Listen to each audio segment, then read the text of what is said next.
Olha, eu quero voltar a falar a respeito do Paulo Gustavo, justamente porque ele é uma das vítimas no Brasil da Covid-19. E, para quem não sabe, Paulo Gustavo tem 42 anos, ele morreu com 42 anos ontem, por conta da Covid, que acabou se transformando numa situação horrorosa e ele não resistiu e acabou morrendo. Mas por quê? Será que outras pessoas nessa faixa etária de 42 anos ou até menos estão se infectando mais? As pessoas estão morrendo mais nessa faixa etária? Porque antigamente a gente ouvia justamente que as pessoas mais velhas eram mais suscetíveis. Então agora a gente conversa com o Dr. Luiz Fernando Correia, que vai explicar para a gente sobre essa situação e a gente entender um pouquinho mais do que foi que aconteceu com o humorista Paulo Gustavo. A morte do comediante Paulo Gustavo chocou o Brasil e deixou todo mundo mais triste a partir de hoje. Mas ela tem que ser entendida com uma coisa que a Fiocruz já vem alertando há alguns meses. Existe no Brasil o que se chama o rejuvenescimento da pandemia. Paradoxalmente, esse termo geralmente fala de coisas boas, nesse caso não tem nada de bom. A pandemia no Brasil continua descontrolada e o que está acontecendo é que cada vez pessoas mais jovens estão ficando doentes. Por serem mais jovens, têm mais reserva orgânica, ficam mais tempo internados, muitas vezes em terapia intensiva, lutando para ficar vivos. E o número de mortes entre os mais jovens vem aumentando também. Só para a gente ter uma ideia, de janeiro a abril desse ano, o número de casos no Brasil, no geral, cresceu 426%. No grupo etário, ou seja, na faixa de idade onde estava Paulo Gustavo, de 40 a 49 anos, o crescimento foi de 1.081%. Número de mortes, em geral, no Brasil, de janeiro a abril desse ano, cresceu 429% também. Só que o número de mortes no grupo dos 40 aos 49 anos, onde estava Paulo Gustavo, cresceu 933%. Isso mostrando que mais jovens estão morrendo, jovens em idade produtiva. Estamos comprometendo o futuro produtivo do Brasil com o descontrole da pandemia.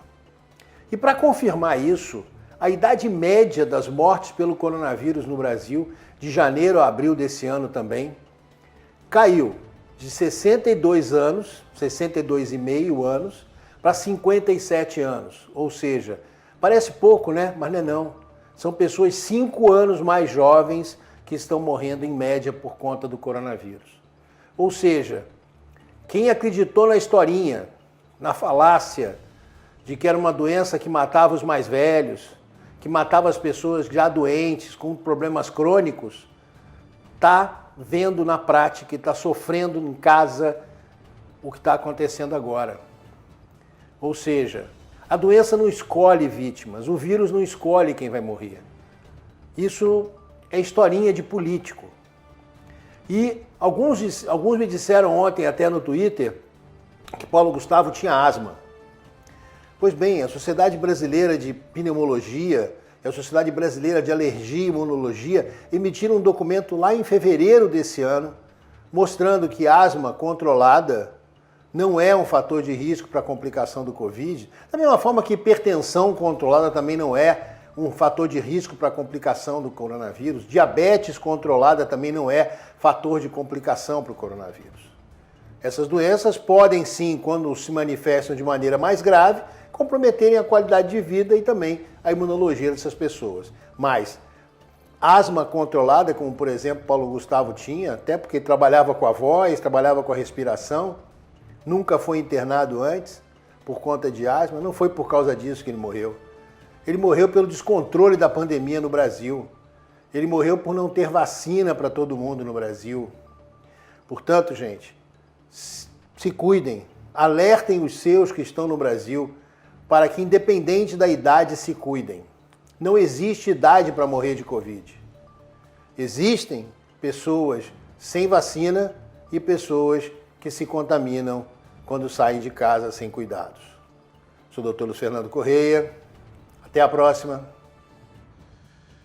Dr. Luiz, muito obrigado por ter atendido o nosso pedido e dando todas essas informações, eu acho que o que fica desse vídeo, dessa informação do Dr. Luiz, o mais importante é: não existe idade para morrer de Covid. Então, a gente precisa, na realidade, continuar tomando todos os cuidados. Não é porque você se vacinou também que você tem que jogar tudo para o alto, tá tudo bem, beleza. Não. É claro que existem algumas situações, como por exemplo, 2 pessoas 100% vacinadas no mesmo ambiente podem ficar sem máscara. Mas de qualquer forma, uma pessoa que está 100% vacinada não pode dar mole na rua. Por isso, a gente traz mais esse aviso, preste bem atenção. Não é porque você foi vacinado que acabou a pandemia para você.